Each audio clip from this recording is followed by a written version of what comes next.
Suvestuudioga oleme siin Kuremaa järve ääres Jõgevamaal ja mul on hea meel tervitada meie uut stuudiokülalist. See on jalgrattur, keda paljud teavad. Ta on läbi sõitnud üle 500 000 kilomeetri ja tegelikult tuli välja, et ta on jooksnud ka 5-aastasena ümber selle sama Kuremaa järve 11 kilomeetrit, nii et spordiga on ta juba lapsest saati sõber olnud. Tere, Erki Pitsat. Tere. Tere, Erki. Pikkus 1,76, kaal 68, vastab veel tõele? Ei vasta. Ütleme, et pikkust on 1,79 ja kaalu, ütleme siuke 83 täna. Oli 70 kunagi. Teeme nüüd kohe sellise vahva loo ära, et räägi kohe see keldri lugu ära, et millest kõik see rattasõit algust sai? No Jõgeva rattasport on üldse saanud alguse siit samast 100 meetrit edasi ülevalt poolt keldrist, kus tegelikult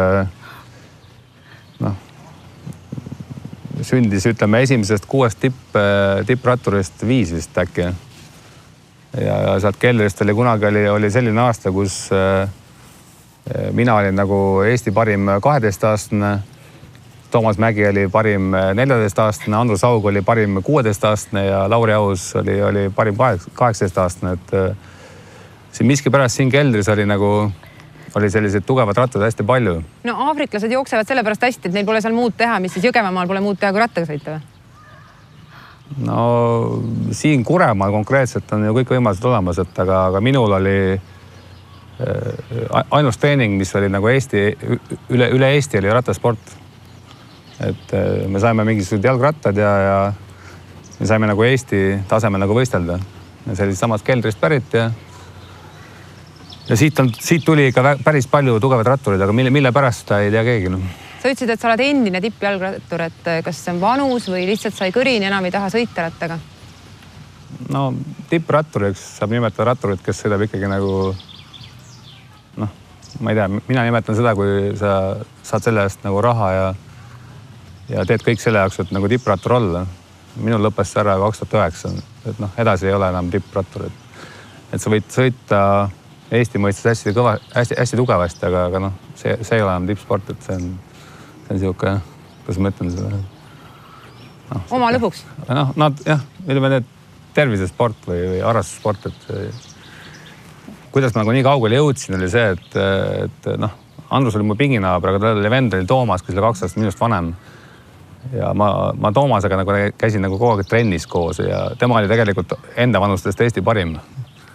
Aga ma võtsin teda kui võrdset partnerit, et ma kogu võistlesin nagu temaga koos ja lisaks oli Andrus Haug ja nüüd tänaseks kadunud Lauri Aus ja lähme siit edasi veel. Meil oli hästi palju, siin samas putkas oli nagu Eesti nagu kõige kõvemaid mehi.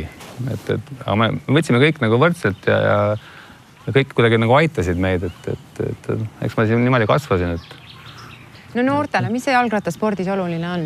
Oma sellised tagasi vaatavad näpunäited? Töökus on number 1, et seal ei ole küsimust, ei ole. Andekaid on hästi palju. Ilmselgelt on mulle ka midagi antud, et eks ma lõin ikkagi läbi nagu väga paljudel spordialadel, et Jõgeva maakonna medalid on mul vist 6-7 ala kindlasti, et on ta jalgpall või korvpall või käsipall, et või suusatamine, ükskõik mis, aga edasi on töökus ja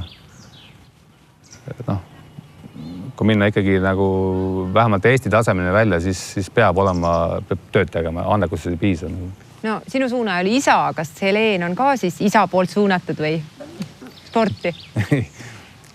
No Heleenil on hästi palju sellised vanaisa poolt kaasa antud musikaalsed anded, ma arvan. Nii et läheb veidi teist teed? No jah, eks ta ise valib, aga samas on ka selline, kes ma olen täiesti kindel, kui natuke sporti teeks, siis jookseks päris kiiresti, ma arvan. Suurepärane, Erki, sinuga võiks rääkida tunde ja tegelikult neid jutte oleks rääkida küll ja küll, mis me siin nooruses korda oleme saatnud. Suured tänud, et sa leidsid aega meie suvestuudiosse tulla ja soovin sulle õnne, tervist, pikka iga ja sportlikuks. Aitäh. Tulgu ilusad jaanid. Aitäh.